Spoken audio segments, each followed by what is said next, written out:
তো যে কথা বলতে চাইছিলাম, আব্দুল মুত্তালিব যখন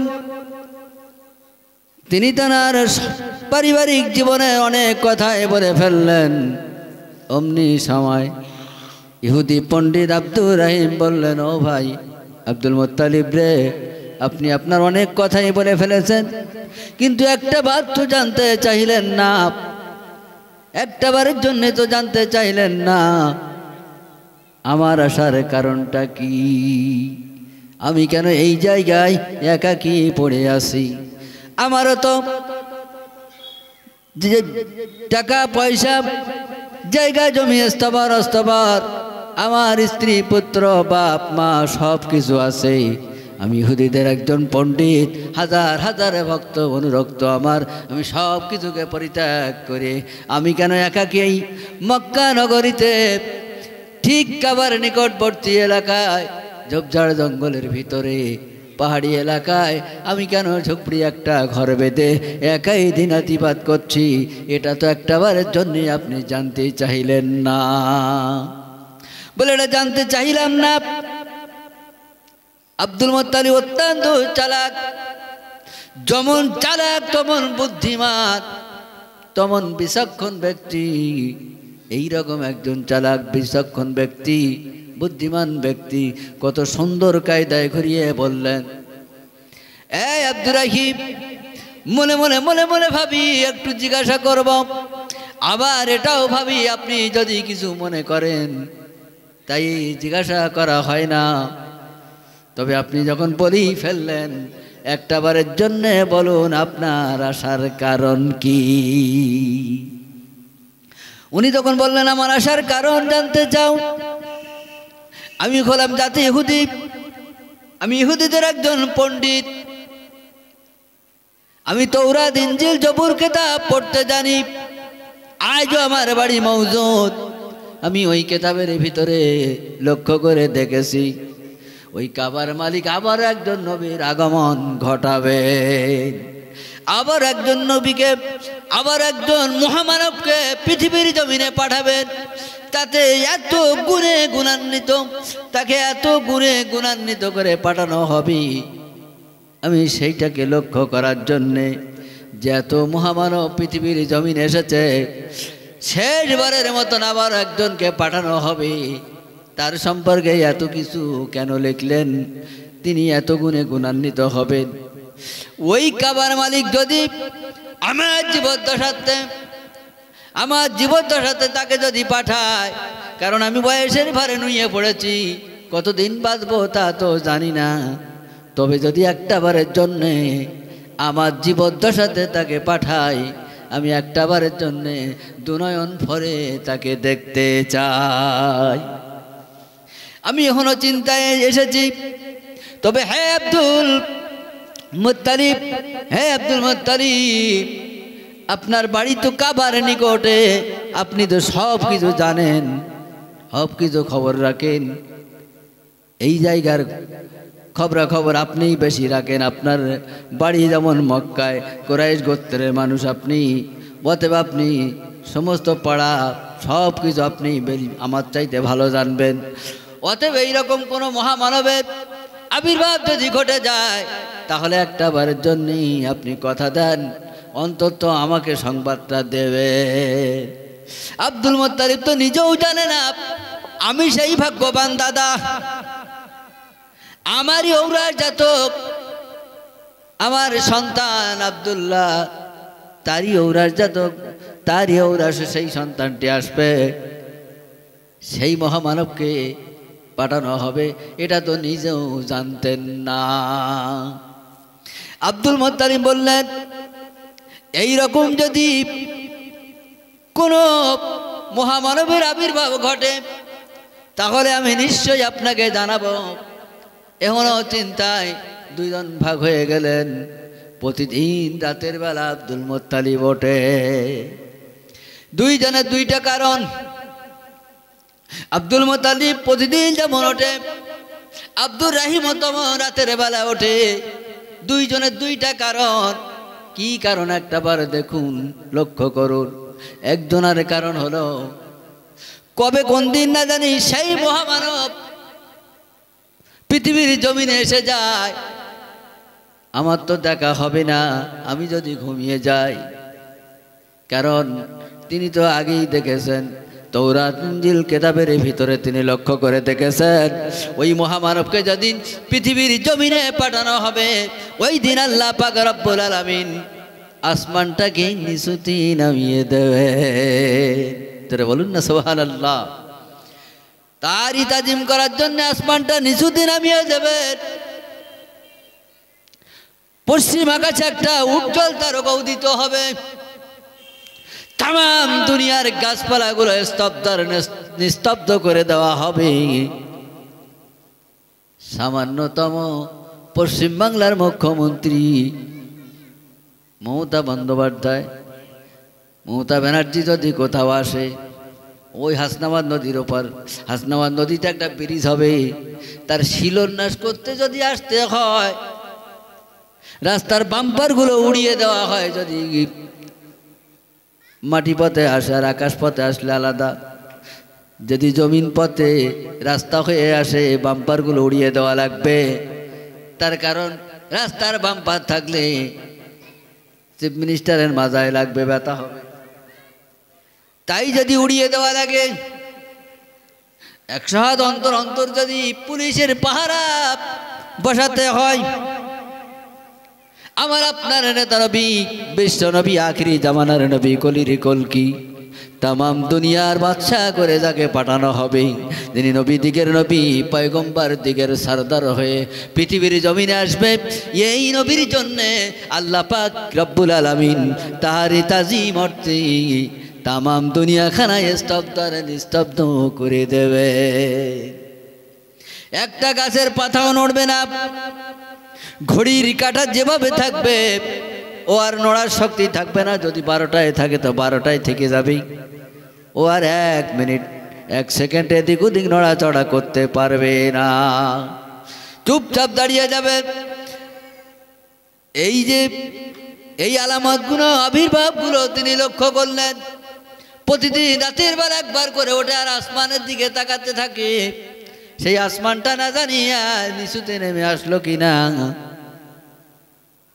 তামাম দুনিয়াখানায় নিস্তব্ধ হয়ে গেল কিনা লক্ষ্য করার জন্য প্রতিদিন রাতের বেলা ওঠে। আব্দুল মুত্তালিব প্রতিদিন খাওয়া দাওয়া করে শুয়ে পড়ে, আবার প্রয়োজনের তাগিদে প্রয়োজনীয় কাজে, পেশাব পায়খানার কাজে যখনই তিনি উঠতেন, একটাবার কাবা চত্বর থেকে ঘুরে না আসে তিনি শুতেন না, লক্ষ্য করতেন। আমরা দেখতে পাই আমাদের এলাকার মসজিদগুলোতে যে সমস্ত মোতাওয়াল্লিগুলো আছে, সাধারণ মুসল্লির চাইতে মোতাওয়াল্লির দায়িত্বটা একটু বেশি থাকে। কোথাও যায় তবু ঘাড় ফিরিয়ে থাকে, না জানি মসজিদের একটা পাকা চালিয়ে দিয়ে চলে গেছে, না জানি কে দরজাটা খুলে রেখে গেছে। মোতাওয়াল্লি খবর রাখে, খেয়াল করে। ঠিক এইরূপভাবে আব্দুল মুত্তালিব যখন যেতেন, কাবা চত্বর থেকে ঘুরে না আসে শুতেন না। একদিন হঠাৎ কাবা চত্বরে গেলেন, অন্যান্য দিনের নাই আজও কাবা চত্বরে গেলেন, গিয়েই লক্ষ্য করে দেখলেন খোদার কাবা যেন পূর্ব দিকে ঢলে আসে। ব্যাপার কি? কাবা কেন পূর্ব দিকে ঢলে আসে? তিনি মনে মনে চিন্তা করছেন, গভীর রাত্রিতে এসেছি, ঘুমের ঘরে হয়তো আমি ভুল দেখছি, না ভূমিকম্প হচ্ছে না ভূধস, ব্যাপারটা কি? হঠাৎ দেখা গেল বিল্ডিংটা সকালবেলা, রাত্রির বেলা সোজা, সকালে উঠে দেখি যদি এই বিল্ডিংটা একদিকে কাঠেই আছে। আমরা কি বলি? আমরা বলি হয় ভূধস না হয় ভূমিকম্প, এরকম একটা কিছু ধারণা করে থাকি। আব্দুল মুত্তালিব বললেন, এইরকম কিছু কিনা, ভূমিকম্প হচ্ছে কিনা। আমি আমার পায়ের তলার দিকে নজর করলাম, মাটিটা দেখলাম কম্পন সৃষ্টি নাই, কোনো কাঁপুনি ভাব নাই, মাটি তো স্থির আছে, ঠিকই আছে। তাহলে আমি এমনটি কেন দেখছি? এমন আমি দেখলাম কেন? রাত গভীর, কাবাটা তওয়াফ করলেন 7 চক্করে পাক দিয়ে, কাবার একটা সাইডে দাঁড়িয়ে দাঁড়িয়ে কাবার মালিকের কাছে দুটি খালি হাত তুলে দোয়া করে না, আর হে কাবার মালিক রে, হে কাবার মালিক, এ কাবা তো কিয়ামত পর্যন্ত ধ্বংস হবে না, এ তো কিয়ামত পর্যন্ত দাঁড় করিয়ে রেখে দেওয়ার দায়িত্ব তো হে কাবার মালিক তোমারই কুদরতি কবজায়, এ কাবাকে তুমি হেফাজত করো। চলে আসলেন, ঘরের ভিতরে যে শুয়েছেন, একবার ওঠে একবার বসে, একবার বাইরের দিকে তাকায়, আর কাটা কবুতরের মতন ছটপট ছটপট করতে শুরু করেছে। আমি এমনটি কেন দেখলাম? আমার আপনার নেতা নবী, আখিরি জামানার নবী, কলির কলকি হযরত মুহাম্মদ রাসূলুল্লাহ সাল্লাল্লাহু আলাইহি ওয়াসাল্লাম, তিনিও পৃথিবীর জমিনে আসার সময় হয়ে গেছে। ঠিক তার আগ মুহূর্তে মা আমেনা ঘরের ভিতরে একাকী রোনাজারি করছেন, ক্রন্দন করছেন, আর মনে মনে ভাবছে আমার কোলের আমার গর্ভের সন্তানটি এই মুহূর্তে ভূমিষ্ঠ হবে, পৃথিবীর জমিনে আসবে, কিন্তু তার অভিভাবক বলতে তো কেউ নাই। যিনি সবচাইতে বেশি খুশি সন্তুষ্ট হবে তিনি তো পৃথিবীর জমিনে বেঁচে নাই। এ সংবাদ আমি, এই সুসংবাদ কাকে দেব? এই সুসংবাদটা আমি কাকে দেব? যিনি শুনতে পেলেই সবচাইতে বেশি খুশি সন্তুষ্ট হবে তিনি তো পৃথিবীর জমিনে নাই। আচ্ছা, সবচেয়ে বেশি খুশি হয় কে? বাড়িতে একটা সন্তান হলো, এই সন্তানটার দাদি না দাদা, নানা না নানি, না তার খালা, না তার ফুম্মা, কে বলেন দিন সবচাইতে বেশি খুশি হয়? একটা সন্তান প্রসব হয়েছে, সবাই সংবাদ পেল, সবচাইতে বেশি খুশি হয় কে? তার আব্বা, তার পিতা সবচাইতে বেশি খুশি সন্তুষ্ট হয়, কিন্তু তিনিই তো পৃথিবীর জমিনে নাই। এই সুসংবাদ আমি কাকে দেব? এখনো চিন্তায় ক্রন্দন করছে। হঠাৎ ঘরের ভিতরে কোথা থেকে যেন দুইজন শুভ্র পরিহিতা অবস্থাতেই দুইজন এসে হাজির, দুইজন এসে হাজির। উনি একটু হকচকিয়ে গেলেন, চিন্তিত হলেন, এই দুইজন কারা? আমরা যে সালাম কিয়ামের আগে তাবাল্লাদ নামা পড়ে থাকি, ওই তাবাল্লাদ নামার ভিতরে, ওই তাবাল্লাদ নামার ভিতরে নাম দুটো লিপিবদ্ধ করা, হাদারাতুম উম্মাহু লাইলাতুম মাউলুদিহি আসিয়াতুম মারইয়ামু ফি নিসওয়াতিম মিনাল হাদিরাতিল কুদুসিহা। দুইজন মহিলার নাম বলা হয়েছে, একজনের নাম হলো মারিয়াম, আর একজনের নাম হলো আসিয়া। এই দুইজন মহিলা কত পবিত্র একবার লক্ষ্য করো, কত পবিত্র একবার লক্ষ্য করুন। আসিয়ার বিবাহটা হয়েছিল বটে, তবে খোদাদ্রোহী ফেরাউনের সঙ্গে, এই খোদাদ্রোহী ফেরাউনের সঙ্গে যখন তার বিবাহর প্রস্তাব আসলো, তিনি কান্নায় ভেঙে পড়লেন, কান্নায় ভেঙে পড়লেন। তিনি একটা পবিত্র কাপড় বিছিয়ে দিয়ে ঘরের ভিতরে চলে গেলেন, ঘরের ভিতরে কাপড় বিছিয়ে দিয়ে তার উপরে বসে আল্লাহর কাছে দোয়া করে, আল্লাহ কি অপরাধ, কি অন্যায় আমি করেছি, আমি কি আপনার বান্দি হিসাবে পরিগণিত হতে পারেনি? আমি কি আপনার বান্দি হিসাবে আমাকে কি মেনে নিতে পারেননি? আমি কি আপনার ইবাদত বন্দেগী কিছুই করি না? আয় আল্লাহ, আমি যার জ্বালায় পাগল, আমি যে আল্লাহকে পেতে চাই, আর সেই আল্লাহর দুশ্মন ফেরাউন, আর তারই সঙ্গে আমার বিবাহর প্রস্তাব আসলো। আল্লাহ, এরপরও আমি আসিয়া বলি, আল্লাহ তুমি যদি রাজি হও তাহলে আমি আসিয়া রাজি। আল্লাহ তোমার যদি মঞ্জুর থেকে থাকে ফেরাউনের সঙ্গেই আমার বিবাহটা দেবেন, তাহলে আমার কোনো আপত্তি থাকবে না। আর যদি আল্লাহ তুমি রাজি না হও, যে কোনোভাবে বিয়েটা যেন ভেঙে যায়, দোয়া করেছেন। আসিয়া যদি বুঝতে পারত তার সঙ্গে বাসর রাত করতে হবে, তার সঙ্গে বাসর রাতে কাটাতে হবে, একই বিছানায় একই বেডে শয়ন করতে হবে, তাহলে এই দোয়াটাও করতো না যে আল্লাহ তোমার বন্ধু থাকে তারি হোক, এটাও হয়তো বলতো না। আসিয়া বুঝতে পারেনি। আল্লাহর মঞ্জুর ছিল, বিবাহ তার হয়ে গেল। এবার ফেরাউন বাড়িতে নিয়ে গেল। ফেরাউন বাড়িতে নিয়ে যাওয়ার পরে তার সঙ্গে যে বাসর রাত, একই বিছানায় একই বেডে শয়ন করতে হবে। আসিয়া ফেরাউনের কাছে একটু সময় চাইল, আমার জন্য কি এক মুহূর্ত সময় দেওয়া যায়? ফেরাউন বলল, কেন না, নিশ্চয়ই দেওয়া যাবে, যাও তোমার প্রয়োজনীয় কাজ মিটিয়ে এসো। অমনি আসিয়া ঘরের ভিতরে ঢুকে পড়লেন, পবিত্র কাপড় ওড়না বিছিয়ে দিয়ে তার উপরে বসে আল্লাহর কাছে দোয়া চায়, আল্লাহ আমি যদি জান্নাতি ব্যক্তি হয়ে থাকি, আমি যদি জান্নাতি হয়ে থাকি, তাহলে আমার এই জান্নাতি দেহটা পবিত্র দেহ দিয়ে ওই অপবিত্র দেহটা দিয়ে আমাকে কেমনে ভোগ করবে? এই জান্নাতি দেহটা দিয়ে তাকে ভোগ দখল করতে দিতে পারি না। আল্লাহ যে কোনোভাবে আমি যেন ফেরাউনের হাত থেকে রেহাই পাই, ফেরাউন যেন আমাকে স্পর্শটাও পর্যন্ত করতে না পারে। আমি তার স্ত্রী, তার যাবতীয় সংসারী যাবতীয় কাজ সব করে দেব, তার হুকুম আমি সব পালন করব, কিন্তু সে যেন আমাকে ভোগ দখল করতে না পারে। আল্লাহ আমি তার হাত থেকে রেহাই পেতে চাই, সে যেন আমাকে স্পর্শটাও পর্যন্ত করতে না পারে। এত কান্না কাঁদলেন। আল্লাহ পাক রব্বুল আলামিন গাইবী আওয়াজ দিয়ে বললেন, এই রে আসিয়া, আর কেঁদো না রে আসিয়া, আর কেঁদো না, তোমার কান্না আমি আল্লাহ সহ্য করতে পারি না। আসিয়া আর কেঁদো না, তবে তুমি শুনে রেখে দাও, জেনে রেখে দাও, এই মুহূর্তে তার সঙ্গে যে কুদরতি খেলাটা আমি করব, তারা সাক্ষী হিসাবে আমি আমার আসিয়া কি বানিয়ে রাখব।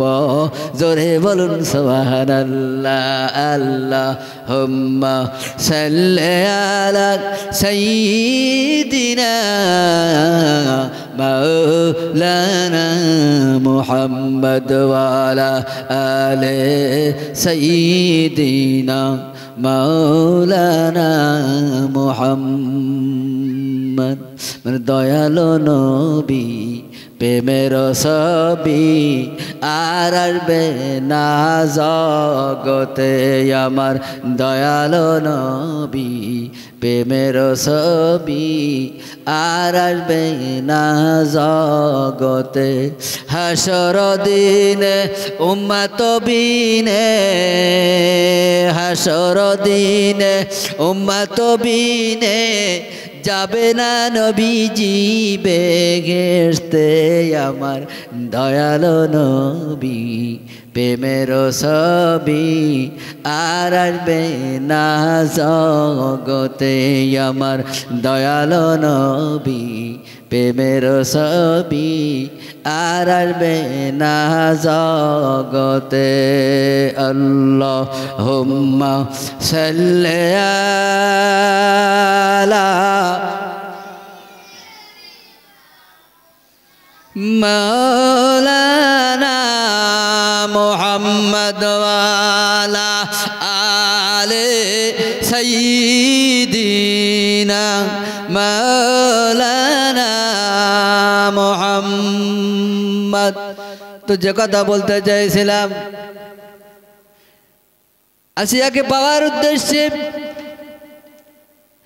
আসিয়া ঘরের থেকে দোয়া করে ফিরলেন, ফেরাউনের বিছানায় শয়ন করলেন। ফেরাউন তাকে পাওয়ার উদ্দেশ্যে যেই না একটা হাত বাড়িয়েছে, অমনি তার হাতটা অবাস হয়ে যায়। হাত তার অবাস হয়ে যায়, হাত অচল হয়ে যায়, আর তার দিকে বাড়াতে পারে না। বলে, ও আসিয়া, আমার এমনটি কেন হয়? আমার হাতটি এমন হচ্ছে কেন? একটা পা তোমার দিকে এগিয়ে দিই, তো একটা পা অবাস হয়ে যায়, দুইটা পা এগিয়ে দিই তো দুইটা পা অবাস হয়ে যায়, দেহটা এগিয়ে দিই তো অবাস হয়ে যায়, ঠোঁট দুটো এগিয়ে দিই মুখটা আমার অবাস হয়ে যায়, ঠোঁট দুটো অবাস হয়ে যায়। ব্যাপারটা কি? আমার দেশের উপর দিয়ে কোনো ষোলশী যুবতী লাবণ্যময়ের চেহারার কোনো মেয়ে আমার দেশের উপর দিয়ে যাবে, আর আমি ফেরাউন তার ইজ্জতের বেহরমতি করার চেষ্টা করলে আমি তাকে পেরেছি, কিন্তু তুমি আমার স্ত্রী হবার সত্ত্বেও আমি তোমার দিকে যাই না হাত বাড়াই, অমনি আমার হাতটা কেন অবাস হয়ে যায়? আসিয়া কত বুদ্ধিমতী মহিলা কত সুন্দরভাবে বলে দিলেন, আমি কি কোনো ডাক্তার আছি নাকি? আমি তো কোনো ডাক্তার নই, বরং তুমি কোনো হেকিম কবিরাজ ডাক্তারের কাছে যাও, কি হয়েছে বলে দেবে। ফেরাউন কেন এমনটি হয়? তার যে পাওয়ার ইচ্ছা করে, পাওয়ার আশা করে, হাতটা বাড়িয়ে দেয়, তাকে ধরতে পারে না। ব্যাপারটা কি? হেকিম কবিরাজের কাছে যাওয়া হলো, বড় ডাক্তারের কাছে যাওয়া হলো, ডাক্তার পরীক্ষা নিরীক্ষা করে সব কিছু দেখলো, লোকে বলে কোনো রকমের প্রবলেম নাই, তোমার শিরা উপশিরা সব কিছু তো ওকে আছে, কোনো ফল ডাউন নাই, কেন যে এমনি হয় তা তো বুঝি না। তাহলে নিশ্চয়ই আজকে ধরতে পারবো, কোনো রকম অসুবিধা যখন নাই নিশ্চয়ই আসিয়াকে আজ পাবো। এবার মনোবলে ফিরেছেন, বাড়িতে আসার পরে আসিয়ার দিকে যাই একটা ধাপ তোলে, আসিয়াকে পাওয়ার উদ্দেশ্যে যাই একটা ধাপ তোলে আর পা বসাইয়ে যায়। আসিয়া কান্নায় ভেঙে পড়ছে, ফেরাউনকে বুঝতে দেয় না, বলেন আল্লাহ আমার যে দোয়া কবুল করেছে, ফেরাউন যে আমার স্পর্শ করতে পারবে না তার প্রমাণ, এজন্যই তো তার হাতে পক্ষঘাত। বাংলায় বলে পক্ষঘাত, ইংরেজিতে বলে প্যারালিসিস। অসুবিধা নাই, হয়তো আবার মনে করতেছে গেয়ে বাংলায় গালাগালি দিচ্ছে, ওর হাত পা অবশ হয়ে যায়, প্যারালিসিস হয়ে যায়। একটা দিনের জন্যও আসিয়াকে স্পর্শ পর্যন্ত করতে পারেনি। আসিয়া যদি এত পবিত্র হয়, আর একজন কত পবিত্র একবার লক্ষ্য করুন, যিনি হলেন ঈসা নবীনা আলাইহি সালাতু ওয়াসসালামের আম্মা জান মা মরিয়ম আলাইহাস সালাম। তিনি তো পৃথিবীর জমিনে কোনো পরপুরুষের সঙ্গে বিবাহ পর্যন্ত হয়নি, তিনি কত পবিত্র। এই দুইজন মহিলা যদি এত পবিত্র হয়, হাদারাতুম উম্মাহু লাইলাতুম মাউলুদিহি, হাজির হয়েছি তাহারি আম্মার জন্যে, হাজির হয়েছে তাহারি আম্মার জন্যে, উম্মাহু হাদারাতু উম্মাহু, তাহারি আম্মার জন্যে। তার মানে আমার আপনার নেতা নবীর আম্মার জন্যে লাইলাতুম, রাতের বেলা, মাউলুদিহি, দুইজন মহিলা শুভ্র পরিহিতা অবস্থাতেই যখন ঘরের ভিতরে ঢুকে পড়েছেন, মা আমেনা একটু জড়সড় হয়ে গেলেন, ভয়ে একটু হচ্চুকিয়ে গেলেন, কারা এরা আমার ঘরে কেন হঠাৎ করে? মা মরিয়ম আলাইহাস সালাতু ওয়াস সালাম মা আমেনাকে লক্ষ্য করে বললেন, ওরে আমেনা, চিন্তার কোনো কারণ নাই, আমরা অন্য কেউ নন, আমি হলাম ঈসা নবীনা আলাইহি সালাতু ওয়াস সালামের আম্মা জান মা মরিয়ম আলাইহাস সালাম। উনি অন্য কেউ নন, উনি হলেন ফেরাউনের স্ত্রী আসিয়া। চিন্তার কোনো কারণ নাই, আমরা এসেছি তোমারই সহায়তার জন্যে, তোমারই সহযোগিতা করার জন্যে, চিন্তার কোনো কারণ নাই, ভয় করো না। ওই সময় অত পবিত্র মহিলা ওই মক্কার আশপাশে ছিল না। ওই দুইজনকে পাঠানো হলো, ওই দুইজন মহিলা মা আমেনাকে শুইয়ে দিলেন, পেটের উপরে হাত বোলাতে বোলাতে, মুখের উপরে হাত বোলাতে বোলাতে আমার আপনার নেতা নবী, বিশ্ব নবী, আখিরি জামানার নবী, কলির কলকি হযরত মুহাম্মদুর রাসূলুল্লাহ সাল্লাল্লাহু আলাইহি ওয়াসাল্লাম পৃথিবীর জমিনে চলে আসলেন। পৃথিবীর জমিনে আসার সাথে সাথে আব্দুল মুত্তালিব ঘরের ভিতরে যে ছটপট ছটপট করছিল, একবার শোয়ে বালিশে মাথা দেয়, আবার উঠে বসে হেলান দেয়, দেওয়ালে হেলান দেয়, একবার বালিশে মাথা দেয়, আবার উঠে বসে, কাটা কবুতরের মতন ছটপট করে আর বাইরের দিকে তাকাতে থাকে। এই তাকাতে তাকাতে একটা বার তার নজরটা চলে গেলে আমার আপনার নেতা নবী, বিশ্ব নবী, আখিরি জামানার নবী, কলির কলকি হযরত মুহাম্মদ রাসূলুল্লাহ সাল্লাল্লাহু আলাইহি ওয়াসাল্লামের জিন্ন কুটরির দিকে, মা আমেনার ঘরের দিকে তার নজরটা চলে গেলেন। তিনি লক্ষ্য করে দেখলেন ওই ঘরের ভিতর থেকে এমন একটা লাইটের ফোকাস বার হয়ে আসে, ওই ঘরের ভিতর থেকে এমন একটা জ্যোতি নূর বার হয়ে আসতেছে। ব্যাপার কি? মা আমেনাই রাতের বেলা কি লাইট না জানি জ্বালালো, কি চিরাগ জ্বালালো, কি চিরাগ জ্বালালো, এমনটি হচ্ছে ওই ঘরের জানলা দরজাগুলো যদি খুলে দেওয়া যায় গোটা এলাকাটা আলোয় আলোকিত হয়ে যাবে, আলোকময় হয়ে যাবে। ব্যাপারটা কি? আমি কি যাব নাকি মা আমেনার কাছে যেয়ে শুনবো? কত বিচক্ষণ ব্যক্তি, একবার লক্ষ্য করুন। তিনি চিন্তা করলেন, না না, হতে পারে তিনি আমার পুত্রবধূ, আমি হতে পারি তার শ্বশুর, আমি শ্বশুর হিসাবে তার কাছে আমার যদি একটা সম্মান থেকে থাকি, তাহলে আমারও পুত্রবধূ হিসাবে তারও তো একটা সম্মান আমার কাছে থাকা উচিত। অতএব এই রাতের বেলা যাবাটা ঠিক হবে না, শোভনীয় হবে না, বাঞ্ছনীয় হবে না। না না, এই সময় যে দরকার নাই, এখন যাব না, একটু বাদই ফর্সা হয়ে যাবে, সকাল হয়ে যাবে, তারপরেই না হয় আমি যাব। ঠিক ওই মুহূর্তে মা আমেনা ডাক দিয়েছেন, ডাক দিয়েছেন, আব্বাজান, ও আব্বাজি, আব্বাজান বলে যেই না ডাক দিয়েছেন, ছোট্ট একটা আওয়াজ দিতেই আব্দুল মুত্তালিব তো ঘুমাননি, তিনি তো জীবিত অবস্থাতে, তিনি তো জাগ্রত অবস্থাতে কাটা কবুতরের মতন ছটপট ছটপট করছিল। যেই না ডেকেছেন অমনি গড়ি গড়ি আসলো, দৌড়ে ছুটে এসে মা আমেনার ঘরের দরজার মুখে এসে বললেন, মা আমেনা, আমাকে ডেকেছো? বলে, হ্যাঁ আব্বাজান ডেকেছি। বলে, কেন? তোমার কি শরীর খারাপ নাকি? তুমি কি অসুস্থ নাকি? আমাকে এই রাতের বেলা কেন ডাকলেন? বলেন, আব্বাজান না না, আমি সুস্থ সবল সুন্দর আছি, কোনো রকমের অসুস্থতার কোনো লেশমাত্র নাই, আমি সুস্থ সবল আছি। বলে, তাহলে এই রাতের বেলা আমাকে কেন আহ্বান করলে, ডাকলে? বলেন, আব্বাজান আমি একটা সুসংবাদ দেওয়ার জন্য ডেকেছি। আপনার কনিষ্ঠ বেটার যে ঔরাজাতক সন্তানটি আমি আমেনার গর্ভে রয়ে গিয়েছিল, সেই সন্তানটা এই মুহূর্তে ভূমিষ্ঠ হয়েছে। এই মুহূর্তে ভূমিষ্ঠ হয়েছে? বলে, হ্যাঁ। বলেন, আব্বাজান আপনি ঘরের ভিতরে আসুন। একটু রেগে গেলেন। আব্দুল মুত্তালিব বললেন, আমি তো জানি, আমি তো চিনি, আমার তো জানতে বাকি নাই, আমি অনেক সন্তানের পিতা, আর আমার সামনে অনেক সন্তানও ভূমিষ্ঠ হতে দেখেছি। একটা ঘরের ভিতরে একটা সন্তান প্রসব হলে সেই ঘরের ভিতরটাই কি কন্ডিশন হয় সেটা তো আমরা জানতে।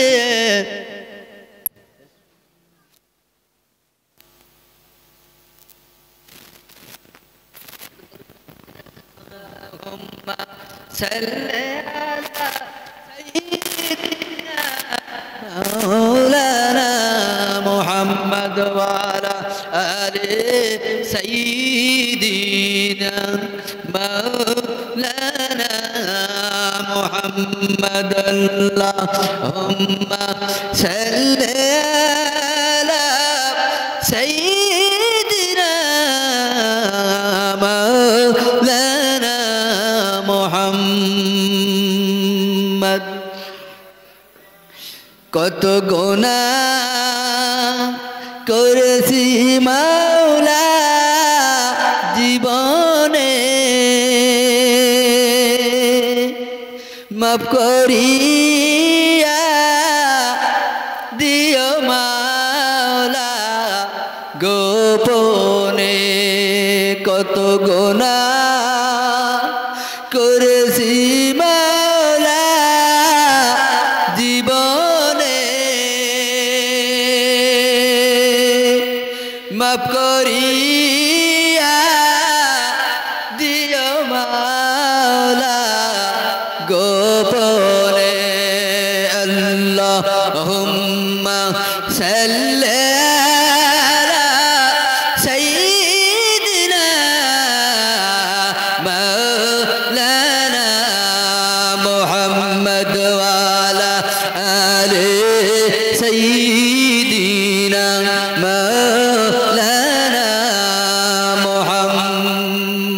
মুহাম্মদ। বোঝা যাচ্ছে আর কিছু? মোটামুটি বোঝা যাচ্ছে ভাষা?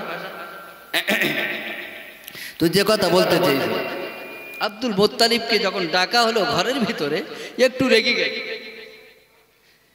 যে ঘরে একটা সন্তান প্রসব হয়, কোনো মা জননী সন্তান প্রসব করে, সেই ঘরের কন্ডিশনটা কি হয় সেটা তো আমার আর বলে দেওয়া লাগবে না। বলেন আব্বাজান, চিন্তার কোনো কারণ নাই, আপনি যা ভাবছেন তা নয়, আপনি যেটা ভাবছেন সেটা নয়। পৃথিবীর জমিনে অনেক সন্তান দুনিয়ার জমিনে এসেছে, এই সন্তানটি সম্পূর্ণরূপে ব্যতিক্রম। বলেন কিরাম ব্যতিক্রম? বলেন আব্বাজান, আপনি একবার ঘরের ভিতরে ঢুকলেই বুঝতে পারবেন, আপনি আসুন। বলে দেখো, তুমি আবেগের বশীভূত হয়ে আমাকে বারবার বারবার বারবার করে আহ্বান করতে পারো, কিন্তু আমি যেতে পারি না, আমি তোমার কথা শুনে ঘরের ভিতরে প্রবেশ করতে পারি না। বলেন আব্বাজান, আমি তো আপনাকে আসতে বলছি, আপনি আসুন, কোনো রকমের চিন্তা না করে আপনি আসুন, আপনি আসুন, আপনাকে তো আমি আসতে বলছি, কোনো রকমের অসুবিধা নাই, আপনি আসুন, ঘরের ভিতরে প্রবেশ করুন। ঘরের ভিতরে চৌকাটার ভিতরে এক পা, বাইরে এক পা, বারবার ডাকার কারণে আব্দুল মুত্তালিব ঘরের ভিতরে ঢুকতে বাধ্য। এই এক পা বাইরে আর এক পা ভিতরে, চতুর্দিকে লক্ষ্য করে দেখলো ওই ঘরের কোথাও এক ফোঁটা নাপাক রক্ত লেগে থাকা কোন একটা কাপড়ের টুকরা দেখা যায়নি, কোন একটা কাপড়ের টুকরা দেখা যায়নি। আব্দুল মুত্তালিব বললেন, এটা কেমন করে সম্ভব, কিভাবে হতে পারে? বলেন আব্বাজান, আপনি শুধু এতটুকুন দেখলেন? বলেন আমি শুধু এতটুকুন নয়, আমি আরো একটা জিনিস দেখেছি। ও আমেনা, তুমি কি একটা বারে বলবে এই রাতের বেলা এই ঘরের ভিতরে কি লাইট তুমি জ্বালিয়েছিলে? আমি আব্দুল মুত্তালিব লক্ষ্য করে দেখলাম এই ঘরের জানলা দরজাগুলো যদি খুলে দেওয়া যায়, গোটা এলাকাটা আলোয় আলোকিত হয়ে যাবে, আলোকময় হয়ে যাবে। বলেন আব্বাজান, আপনি এতটুকুন দেখেছেন, আমি কি দেখেছি আপনি কি জানেন? বলে কি? বলে আমি এই কুড়ে ঘরের ভিতরে শুয়ে শুয়ে আমার সন্তান ভূমিষ্ঠ হবার সাথে সাথে তার দেহ দিয়ে একটা লাইটের ফোকাস বার হয়ে গেল, আর সেই লাইটের ফোকাসে আমি রোম সাম্রাজ্যের বসরা শহরের তামাম অট্টালিকাগুলো স্পষ্টভাবে নিজ চোখে দেখে নিয়েছি। জোরে বলুন সুবহানাল্লাহ। আমি স্পষ্টভাবে দেখে নিয়েছি। বলেন ও আমেনা, কোথায় আমার দাদু ভাই? ঘরের এক কোণে শোয়ানো, সুন্দর পবিত্র কাপড়ে আবৃত্তি করে শোয়ানো। মা আমেনা কোলে উঠিয়ে নিলেন, বললেন আমার দাদু ভাইকে একটু দেখাও। মুখটা যাই না আলগা করেছেন, অমনি আব্দুল মুত্তালিব বললেন, আমার তামাম মহব্বত, আমার তামাম নাতিপোতার উপর থেকে সব কিছু যেন ভুলে যেয়ে আমার তামাম মহব্বতটা আমার দাদু ভাইয়ের দিকে চলে গেছে। জোরে বলুন সুবহানাল্লাহ। বলেন আমার কোলে একটু উঠিয়ে দাও, আমি তাকে একটু কাবা চত্বরে নিয়ে যেতে চাই, আমার কপালে আমার কোলে একটু উঠিয়ে দাও। মা আমেনা সুন্দর কাপড়ে আবৃত্তি করি আব্দুল মুত্তালিবের কোলে উঠিয়ে দিয়েছে। বলেন ও আমেনা রে, আমি গত রাত্রেতে আমি গিয়েছিলাম কাবা চত্বরে, আমি কাবা চত্বরে যে লক্ষ্য করে দেখলাম খোদার কাবা যেন পূর্ব দিকে ঢলে আসছে, ব্যাপার কি? আমি এমনটি কেন দেখলাম? আমি মনে মনে ভাবছিলাম মনে হয় ভূমিকম্প হচ্ছে, কিন্তু আমি আমার পায়ের দিকে লক্ষ্য করে দেখলাম না না, কোনো রকমের মাটির কম্পন সৃষ্টি নাই, কাঁপুনি ভাব নাই। এটা তো কোনো ভূমিকম্পের সঙ্গে সম্পর্কিত বিষয় নয়, বরং আমি আজকে আমার দাদু ভাইকে লক্ষ্য করে বুঝতে পারলাম খোদার কাবা পূর্ব দিকে ঢলে আসছে। আমার দাদু ভাইয়ের সঙ্গে দিদার করার জন্য খোদার কাবায় নিজে চলে আসছিল। আমি এখনই বুঝতে পারলাম, এজন্যই তো কবি লিখতে আসমানের লক্ষ্য তারার জোনাকে জ্বলেছে, আল্লাহ তাআলা রহমতেরই দোয়ার খুলেছে, আল্লাহ তাআলা রহমতেরই দোয়ার খুলেছে। আসবে নবী দুনিয়াতে, ইনজিলেতে লেখা আছে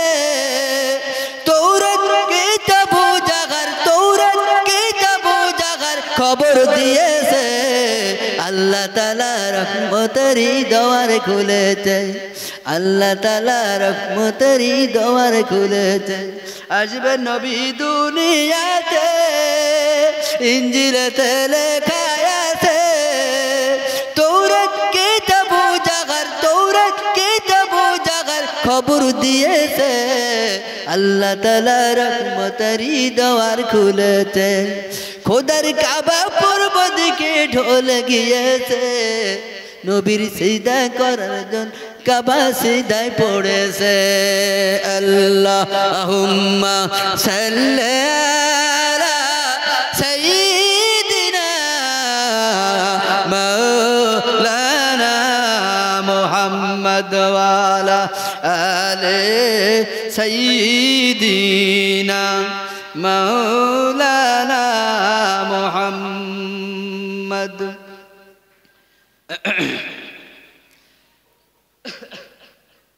তো যে কথা বলছিলাম, আব্দুল মুত্তালিব বাবার কোলে উঠিয়ে নিলেন।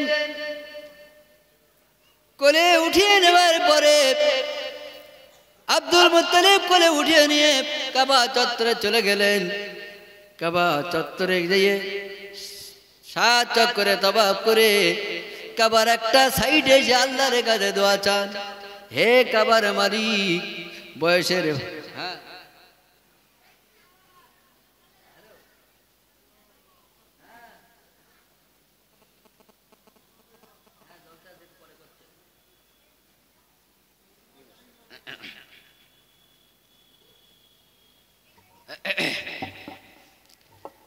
তো আব্দুল মুত্তালিব কাবার একটা সাইডে কাবা চত্বরে দাঁড়িয়ে আমার আপনার নেতা নবীকে এমনি ভাবে নিয়ে আল্লাহর কাছে দোয়া, দুটো হাত তুলে দোয়া চায়, হে কাবার মালিক, বয়সের ভারে তো আমি নিয়ে পড়েছি, কতদিন সাহারা হয়ে তার মাথার উপরে হাত রাখতে পারবো জানি না, অভিভাবক হিসাবে আমি ছিলাম, কতদিন থাকবো তো জানি না, হে কাবার মালিক, আমার দাদু ভাইকে তোমারই কুদরতি কবজায় দিয়ে গেলাম, আমার দাদু ভাইয়ের হেফাজতের দায়িত্ব তোমারই কুদরতি কবজায় দিয়ে দিলাম।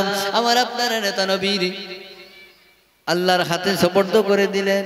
দোয়া করার পরে ঘরেতে ফিরে এসেছেন। ফিরে এসে এবার মনে পড়ে যায় কার কথা, মা আমেনার কোলে উঠিয়ে দিলেন। দিয়েই তার মনে পড়ে গেল কার কথা, মনে আছে কার কথা বলছিলেন? সেই যে ইহুদি পণ্ডিত, তিনি অপেক্ষা করছেন কবে আব্দুল মুত্তালিব সংবাদ দেবে। এখনো চিন্তায় চিন্তিত হয়ে তিনিও প্রতিদিন রাতের বেলা ওঠে, একদিন রাতের বেলা উঠে লক্ষ্য করে দেখলেন তাম দুনিয়ার গাছপালা কেন নিস্তব্ধ, কেন বাতাস বলতে দেখছি না কেন, কোনো গাছের পাতা নড়ে না, ব্যাপারটা কি? তিনি লক্ষ্য করলেন, আবারও লক্ষ্য করলেন আসমানের দিকে। তিনি তো দেখেছেন কিতাবের ভিতরে লিপিবদ্ধ করা, ওই আসমানটা আল্লাহ নিশুতি নামিয়ে দেবেন। মাথার উপরে নজর করে লক্ষ্য করে দেখলেন আসমানটাও নিশুতি নেমে এসেছে। আরেকটা প্রমাণ বাকি, পশ্চিম আকাশে লক্ষ্য করে দেখলেন একটা উজ্জ্বল তারকা উদিত হয়েছে। নিশ্চয়ই সেই মহামানব তিনি পৃথিবীর জমিনে এসে গেছেন। পৃথিবীর জমিনে সেই মহামানব এসে গেছে। কাটা কবিতরের মতো ছটপট করছে, কোথায় গেলে তাকে পাবো, কে আমার সংবাদটা দেবে। এখনো চিন্তায় একবার ওঠে একবার বসে, একবার শুয়ে পড়ে। ইহুদি পণ্ডিত তিনি ঘরের ভিতরে ছটপট করছেন। আব্দুল মুত্তালিব তিনি কি করলেন? তিনি এবার মা আমেনার কাছে আমার আপনার নেতা নবীকে তার কোলে উঠিয়ে দিয়ে তিনি চললেন ইহুদি পণ্ডিতের বাড়িতে। তিনি দূর থেকে লক্ষ্য করে দেখলেন ইহুদি পণ্ডিতের ঘরের দরজাটা যেন খোলা।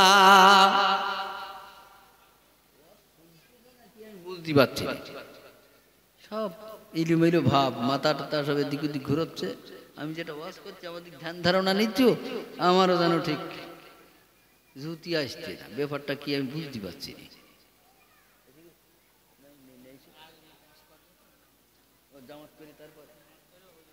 আচ্ছা, তাহলে এখানেই ইতি করছি। কোনোদিন সময় সুযোগ হলেই ইহুদির বাড়ি পর্যন্ত তিনি গিয়েছিলেন কি না, আর কি দেখেছিলেন, তিনি যে দেখার উদ্দেশ্য, ঈমান আনার উদ্দেশ্য ছিল, সেটা পেরেছিলেন কি না, সেই দিন আবার বলা যাবে। এখনই নামাজ হবে, আপনারা সকলেই উজু হালাতে মসজিদের মাদ্রাসার বারান্দায় চলে আসুন, এখানেই জামাত হবে। এখানে জামাতের পরপরই আমাদের সেই বাংলাদেশি মেহমান তিনি আসবেন। ভাষাগত ত্রুটির জন্য সকলের কাছে ক্ষমা চাইছি, সকলে ক্ষমা সুন্দর নজরে দেখবেন। আমার জন্য একটু দোয়া, আল্লাহ পাক রব্বুল আলামিন আমাকে আপনাকে সবাইকে ঈমান ও ইসলামের উপরে ইস্তেকামাত থাকার তৌফিক দান করুন। সকলে বলেন আমিন সুম্মা আমিন ওয়া আখিরি দাওয়ানা আলহামদুলিল্লাহি রাব্বিল আলামিন।